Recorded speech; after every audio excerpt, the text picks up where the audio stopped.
Rétrospective de la filmographie de Pierre Richard, acte 1.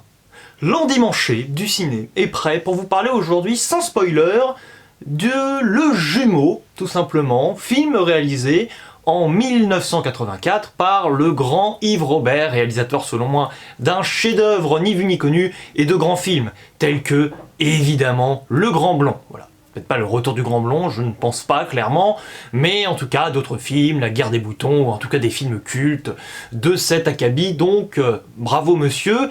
Ainsi donc, évidemment, dans ce film nous retrouvons Pierre Richard, puisque là est le but de la rétrospective, parler chaque semaine d'un film dans lequel nous retrouvons Pierre Richard, accessoirement en premier rôle unique ou en premier rôle partagé.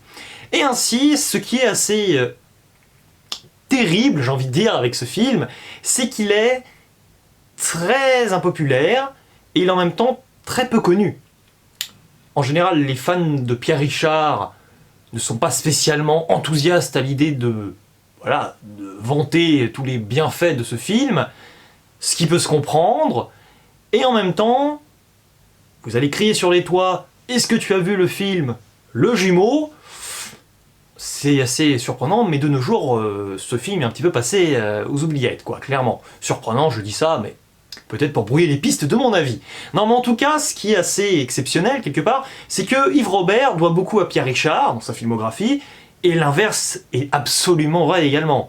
Donc forcément, deux artistes qui sont à nouveau rassemblés dans un projet qui est assez farfelu.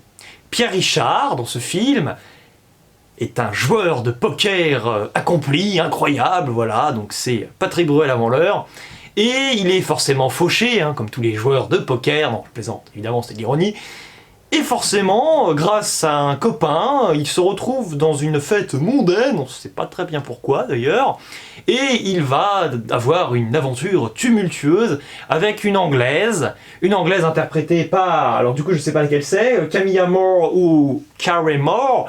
Pourquoi je n'arrive pas à distinguer les deux actrices? Car ce sont des sœurs jumelles, et oui, et Pierre Richard s'amuse à séduire l'une, et en apprenant par son biais que cette chère dame très sexy a une sœur jumelle, il fait semblant, pour sa part, d'avoir également un frère jumeau. Voilà, donc Pierre Richard dans ce film s'appelle Mathias, et il fait croire qu'il a un frère jumeau qui s'appelle Mathieu. Comme ça, l'un peut séduire la sœur, et le personnage imaginaire peut séduire l'autre sœur. Et donc, forcément, vous en doutez, Pierre Richard va jouer à ce petit jeu-là, tout simplement, tout au long du film, en se faisant passer pour l'un et pour l'autre. Évidemment, ce qui est incroyable, c'est ce tiraillement identitaire de Pierre Richard, qui d'un côté va révéler sa véritable nature, et en même temps, avec son frère imaginaire, va quelque part se transformer. Et ce qui est terrible, là est le tiraillement terrible pour Pierre Richard, c'est qu'il se rend compte que son personnage imaginaire,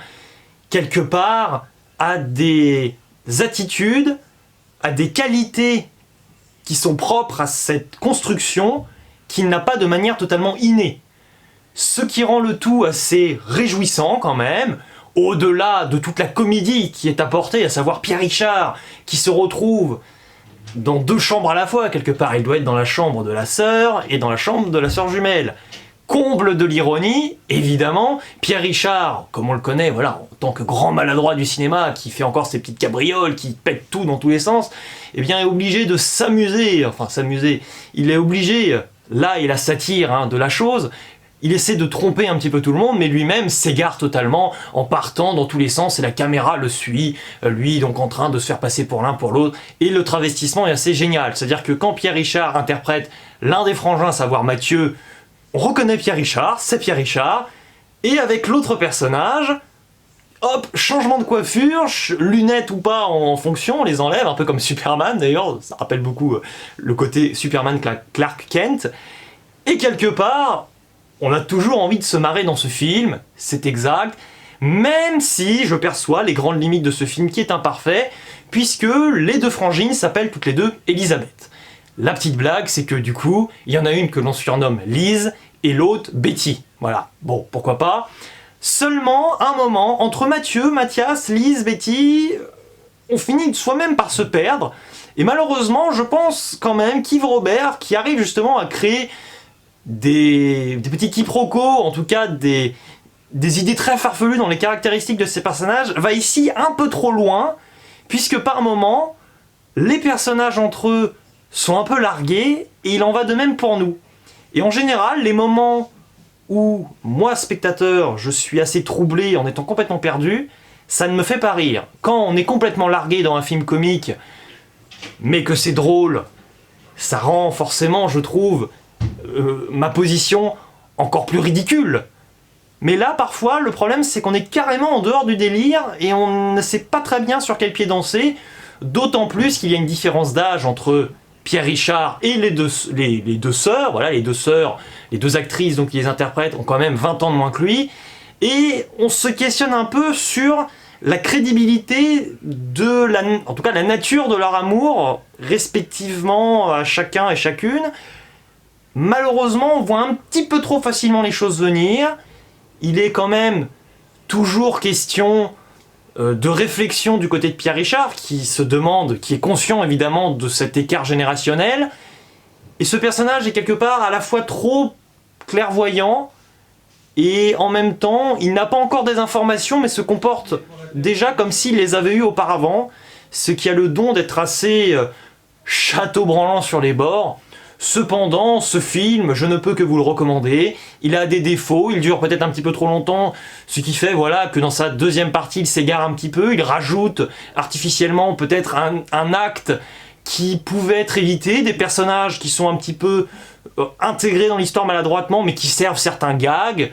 Pour autant, cette œuvre, bien qu'imparfaite, et bien que, c'est vrai, assez peu maîtrisée par moments, est fortement recommandable. Si vous l'avez vu, dites-moi en commentaire ce que vous en avez pensé. Et moi, je vous dis donc à la semaine prochaine, même jour, même heure, pour parler d'un autre film avec Pierre Richard, réalisé cette fois-ci par Claude Zidi. Ciao et à la prochaine!